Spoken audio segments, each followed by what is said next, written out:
Good afternoon, everybody. Today we are going to learn a very interesting and adventurous story. The name of our story is a synopsis, The Swiss Family Robinson. At first, I am going to tell you what is the meaning of synopsis. Synopsis means a short summary. Actually, the title of our story is nothing but a name of a novel. It is an adventurous novel. And this our lesson is nothing but a short summary of that novel. Now I am not going to tell you the short summary of the lesson because I know your interest in listening the story is finished. So now I am tell you the story line by line. So open your textbook and listen carefully.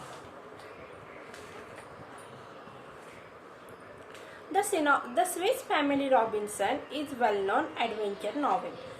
The Swiss Family Robinson is nothing but a well-known adventure novel that the people of many centuries have enjoyed for more than 200 years. It has also been made into graphic novels and films.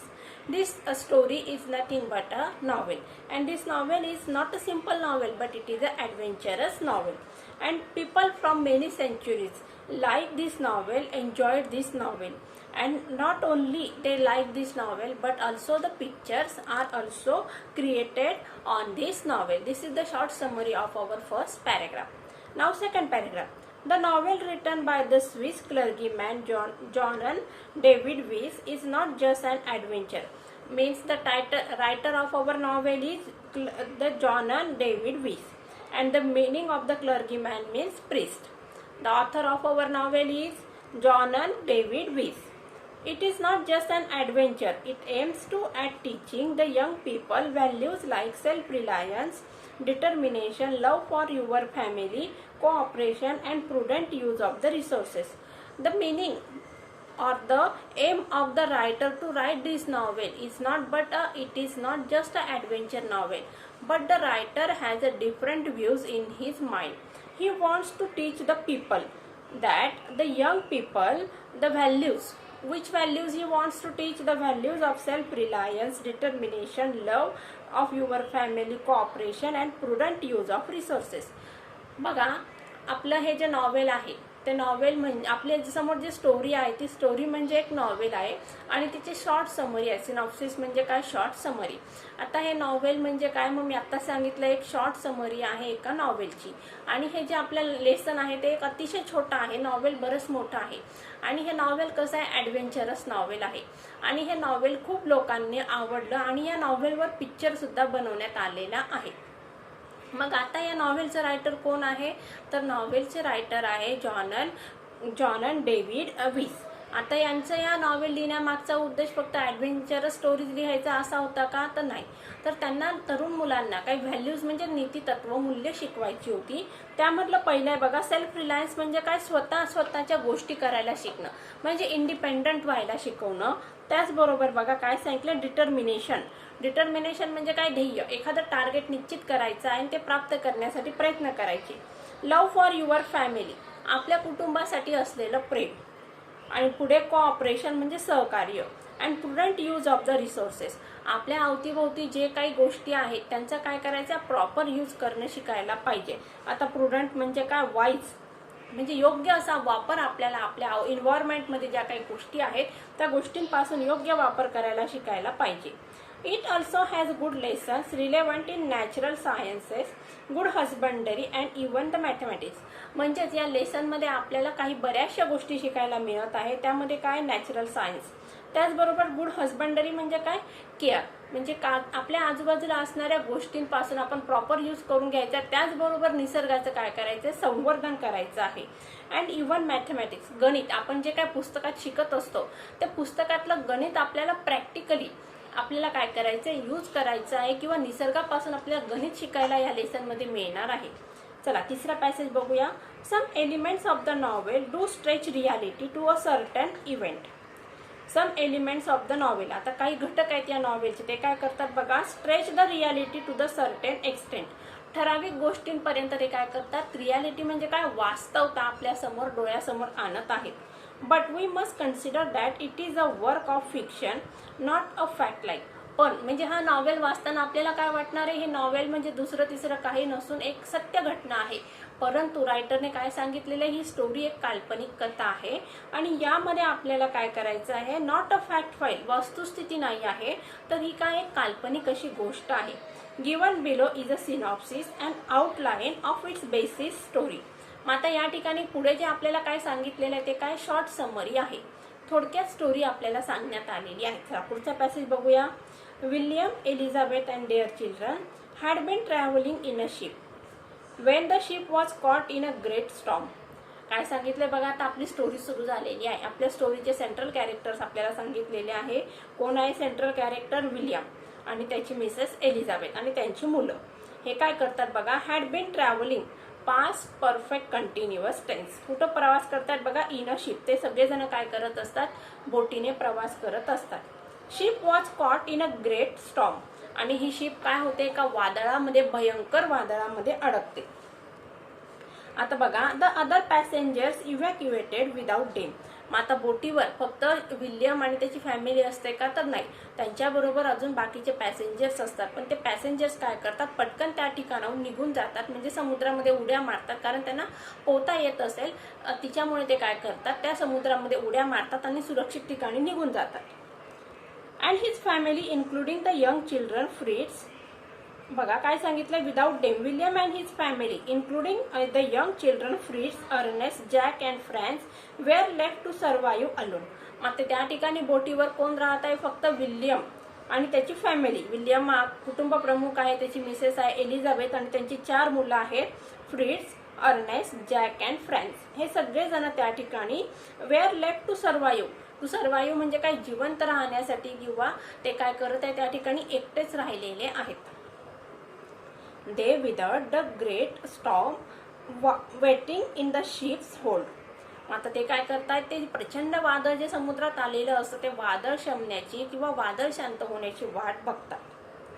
The ship survived the night and the family found themselves within the sight of a tropical desert island. The next morning they decided to go to the island.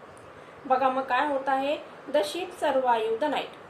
रात्रीच्या वेळी काय होत आहे, वादळ शमत आहे, म्हणजे बोट मग सुरक्षित असते. वादळ शमल्यानंतर बोट सुरक्षित राहत आहे.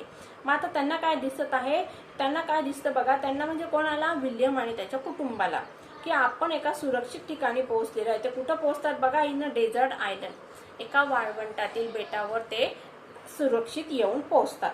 मग आता ते काय म्हणतात बघा, the next morning they decided to go to the island. म्हणजे ते आता समुद्रात आहेत, मग ते काय ठरवतात की दुसऱ्या दिवशी आपण सकाळी काय करूया, आयलंडवर जाऊया, द्वीपकल्पावर जाऊया. They could see beyond the reef. With much effort they constructed a vessel out of tubes. After they filled the tubes with the food and ammunition and all other articles of value they could safely carry. बघा आता त्यांना काय करायचं आहे, बोटीमधून किंवा शिपमधून बाहेर द्वीकल्पावर यायचं आहे. तर द्वीकल्पावर येण्यासाठी त्यांनी काय केलेलं आहे, एक मार्ग तयार केलेला आहे. काय केलंय बघा त्यांनी, विथ मच एफर्ट, खूप प्रयत्नानंतर त्यांनी काय केलेलं आहे, they constructed a vessel out of tube. व्हेसलचा अर्थ दिलाय बघा, इट मीन्स अ बोट. मग खूप प्रयत्नानंतर त्यांनी काय केलेलं आहे, त्यांची जी मोठी शिप होती ती वादळामध्ये, तिला नुकसान झालेलं होतं, आणि आता त्या शिपमधून त्यांनी काय केलेलं आहे, एक छोटीशी बोट तयार केलेली आहे, की त्या बोटीच्या साहाय्याने ते काय करतील, द्वीकल्पावर येतील. मात्र त्यांनी बोटीवर ते शिप सोडलेली आहे आणि एक छोटी बोट तयार केली, आणि त्याच ठिकाणी काय केले बघा, after they fill the tubes with the food and ammunition and all other articles of value they could safely carry. म्हणजे त्या बोटीवर, शिपवर जेवढं सामान होतं त्यांच्या गरजेचं, म्हणजे खाण्याचे पदार्थ होते, त्यांचे कपडे होते, त्याचबरोबर महत्त्वाचे म्हणजे व्हॅल्युएबल थिंग्स होते, त्यांनी त्या सगळ्या गोष्टी त्या व्हेसल्सवर, म्हणजे छोट्या बोटीवर त्यांनी त्या गोष्टी त्यांच्याबरोबर कॅरी केलेल्या आहेत. दे रो टॉवर्ड्स द आयलंड. आणि अशा प्रकारे ते आयलंडच्या दिशेने बोटीद्वारे निघालेले आहेत, प्रवास करत निघाले. They could safely carry. They rowed towards the island. 2 dogs from the ship named Turk and Juno swam beside them. आता 2 डॉग होते. आता त्या बघा, ती बोट छोटी होती, त्या बोटीवर सगळ्यांना बसायला आणि एवढ्या गोष्टी ठेवायला जागा नव्हती. मग त्यांचे बरोबर जे पेट डॉग होते, त्यांचं नाव काय आहे, टर्क अँड जुनो. मग आता या दोघांनी काय केलेलं आहे, समुद्रामधील पाण्यामध्ये त्यांनी पोहत पोहत ते आयलंडवर पोहोचलेले आहेत. The ships cargo of live stock, guns and powder, carpentry tools, books, a disassembled PNC and provisions had also survived. बघा आता या ठिकाणी काय सांगितलंय, द शिप्स कार्गो, कार्गो म्हणजे काय, सामान किंवा माल. आता लाईव्हली स्टॉक म्हणजे काय, फार्म ॲनिमल्स, गन्स आणि त्याचबरोबर पावडर, गन्स म्हणजे साहित्य, फार्म ॲनिमल्स आणि त्याचबरोबर काय सांगितलं बघा, अजून बुक्स आहे आणि डिसएम्बल पीएनसी, पीएनसीचा अर्थ दिला बघा, small boats attach to a ship. या सगळ्या गोष्टी त्यांनी काय केलेल्या आहे, वाचवलेल्या आहेत. हॅड सर्वाइव्ह म्हणजे पास्ट परफेक्ट टेन्स. आता या ठिकाणी विद्यार्थ्यांनो तुम्हाला पॅसेज येणार आहे आणि पॅसेजच्या साहाय्याने तुम्हाला प्रश्न विचारले जात नसतात. आपल्या प्रश्नपत्रिकेचं पॅटर्न पूर्णतः बदललेलं आहे. तुम्हाला वेब असणार आहे, कंप्लीट द फॉलोइंग स्टेटमेंट, अशा पद्धतीचे तुम्हाला त्या ठिकाणी प्रश्न असणार आहे. मग या ठिकाणी तुम्ही फक्त पॅसेज समजून घ्यायचं आहे. तुम्हाला लर्न करण्याची कुठल्याही प्रकारे गरज नाहीये. ओके, बघा पुढचा passage. Over the next few days William attach the floatable old kegs to the one another and built a boat that circled around him. Over the next few days म्हणजे पुढच्या काही दिवस. आता विलियम म्हणजे कोण, father. Attach the फ्लोटेबल old केग्स, आता केग्स म्हणजे काय, बॅरेल्स. म्हणजे त्याने काय केलं, फ्लोटेबल म्हणजे काय, जे पाण्यामध्ये तरंगू शकतील असे. बॅरेल काय केले, त्याने अटॅच केलेले आहे आणि बिल्ट अ बो दॅट कर्व अराउंड हिम, आणि त्यांनी काय केलेलं आहे, तयार केलेली आहे. काय केलंय बघा, that curve around him. Curve म्हणजे काय, झिगझॅग शेपचे त्यांच्या अवतीभोवती येऊ शकतील असे त्यांनी ते बोट तयार केलेली आहे. The family had landed successfully on the island, आणि अशा प्रकारे मग कुटुंब सुखरूपपणे आयलंड म्हणजे द्वीपकल्पावर येऊन पोहोचले. दे सेट अप अ टेंट, त्यांनी काय केलं, त्या ठिकाणी टेंट म्हणजे तंबू ठोकलेला आहे, तंबू तयार केला. दे सेटअप अ टेंट, आता याचं चेंज द वॉइस कसं होणार बघा, a tent was set up by them and soften the floor with arm loads of grass they cut and spread to serve as their beds. आता या ठिकाणी त्यांनी बघा आयलंडवर काय केलं, तंबू तयार केलेला आहे, तंबू ठोकलेला आहे आणि खाली जी जमीन होती ती जमीन मऊ केलेली आहे. ती मऊ कशाच्या साहाय्याने केली, गवत, आजूबाजूचं गवत त्यांनी तोडून आणलं आणि ते गवत त्यांनी तंबूच्या मध्ये टाकलेलं आहे की जेणेकरून त्यांचे जे फ्लोवर आहे, जमीन आहे ती कशी झाली, मऊ झालेली आहे. आणि तोच त्यांनी ती मऊ झालेली जमीन spread to serve as their beds, आणि त्याचाच वापर त्यांनी त्यांच्या बेड्स म्हणजे काय, पलंगासाठी केलेला आहे. म्हणजे त्याच मऊ झालेल्या गवत टाकलेल्या जमिनीवर ते झोपणार सुद्धा होते. They came to grove of trees, आणि ग्रो ऑफ ट्रीज म्हणजे काय, अनेक झाडांचा समूह. या ठिकाणी ग्रो ऑफ ट्रीज काय, कलेक्टिव्ह नाउन आहे, म्हणजे ते जंगलाकडे आले. One tree grew what look like gods on its trunk. The father told Fritz the gods would make excellent bowls and spoons and they cut them into various utensils. बघा आता जंगलामध्ये पोहोचल्यानंतर त्यांना भरपूर अशी झाडं सापडलेली आहेत आणि त्या झाडांमध्ये त्यांना एक जी भली मोठी झाड होतं त्याच्या मदतीने विल्यमने काय सांगितलं आपल्या मुलांना की आता आपण या झाडाचे लाकूड कापून घेऊया आणि त्याच्या साहाय्याने आपल्याला स्वयंपाक करण्यासाठी जी काही भांडी लागणार आहे ती भांडी आपण लाकडाची भांडी या झाडापासून बनवूया. After some days, Elizabeth informed William that she wanted the family to move to a safer place. बघा मग सुरुवातीला काय झालेलं आहे, आता एवढं शिकवलं त्याची मी थोडक्यात समरी सांगते तुम्हाला. पेज नंबर 6 चा पूर्ण पॅसेज आणि पुढच्या या 4 लाईनची समरी मी तुम्हाला सांगते. आपला हा नॉवेल काय एक शॉर्ट समरी आहे. कुठल्या नॉवेल, आपलं हे लेसन जे आहे ते एका नॉवेलची शॉर्ट समरी आहे. स्विस फॅमिली रॉबिन्सन, यातलं सेंट्रल कॅरेक्टर कोण आहे, विल्यम आणि त्याची मिसेस एलिझाबेथ आणि त्यांची 4 मुलं. हे सगळेजण काय करत असतात, बोटीने प्रवास करत असतात. बोटीने प्रवास करत असताना समुद्रामध्ये एक भयंकर वादळ येतं. त्या वादळामध्ये काय होतं, बाकीचे लोक काय करतात, लाईफ बोटच्या द्वारे सर्वाइव्ह करतात. पण या ठिकाणी विल्यम आणि त्याचे कुटुंब बोट सोडत नाही. त्यांनी बोट न सोडल्यामुळे काय होत आहे ते बोटीवर रात्रभर थांबतात आणि ज्यावेळेस वादळ शमतं त्यावेळेस ते काय करतात, दुसऱ्या दिवशी एक छोटी बोट तयार करतात आणि त्या बोटीच्या साहाय्याने ते एका आयलंडवर सुखरूपपणे जाऊन पोहोचतात। आता आयलंडवर गेल्यानंतर ते त्या ठिकाणी त्यांना जिवंत राहण्यासाठी घर तर बांधू शकत नव्हते, मग ते काय करतात, एक तंबू ठोकतात आणि त्यातली फ्लोवर, गवताची फ्लोवर तयार करतात की जेणेकरून ते त्याचा वापर त्यांचा बेड म्हणून करतील। आता त्यांचा राहण्याचा प्रश्न सॉल्व्ह झालेला आहे। आता प्रश्न आला स्वयंपाक करण्यासाठी भांड्यांचा। मग या ठिकाणी विल्यम काय करत आहे, जंगलातील लाकडं तोडतो, झाडांची लाकडं तोडतो आणि त्यापासून काय करत आहे, भांडी बनवत आहे। इथपर्यंत लक्षात आलं सगळ्यांना? Okay, next passage. After some days, Elizabeth informed William that she wanted the family to move to a safer place. Their current camp was not only exposed but also very dry and hot. आता काही दिवस होत आहेत त्यांना या आयलंडवर राहून, काही दिवस होत आहेत। मग एलिझाबेथ म्हणजे विल्यमची मिसेस काय सांगत आहे विल्यमला, she wanted the family to move, तिला असं वाटत आहे की आपण आपलं कुटुंब एका दुसऱ्या ठिकाणी, सुरक्षित ठिकाणी घेऊन जाऊया। कशासाठी? कारण the current camp was not only expose, हा जो करंट म्हणजे त्यांचा जे निवास आहे ते सगळ्यांना उघड झाले, सगळ्यांना म्हणजे काय, जंगली प्राण्यांना त्यांचा चुगावा लागला असेल असं तिला सांगायचं आहे। And but also dry and hot, आणि दुसरं रिझन काय, ड्राय म्हणजे कोरडं, हॉट म्हणजे गरम, म्हणजे या ठिकाणी सध्या उन्हाळा सुरू झालेला असेल कारण उन्हाळ्यामध्ये प्रचंड प्रमाणात गरम होत असतं। If they built a house up in one of the large trees, they would be safe from jackals. आणि विल्यम काय एलिझाबेथ काय सांगते विल्यमला की जर आपण आपलं घर दुसरीकडे शिफ्ट केलं, दुसरीकडे म्हणजे कुठं, if they built a house, adverb clause of condition, okay, जर त्यांनी त्यांचं घर दुसरीकडे बांधलं, दुसरीकडे म्हणजे कुठं, on a large, one of the large tree, one of the म्हणजे काय, अनेकांपैकी एक, म्हणजे भरपूर मोठे जे झाडं आहेत त्या मोठ्या झाडांपैकी एका झाडावर त्यांनी त्यांचं घर बांधायचं की जेणेकरून ते would be safe from jackal, मग ते जॅकल म्हणजे काय, कोल्ह्यांपासून ते सुरक्षित राहतील।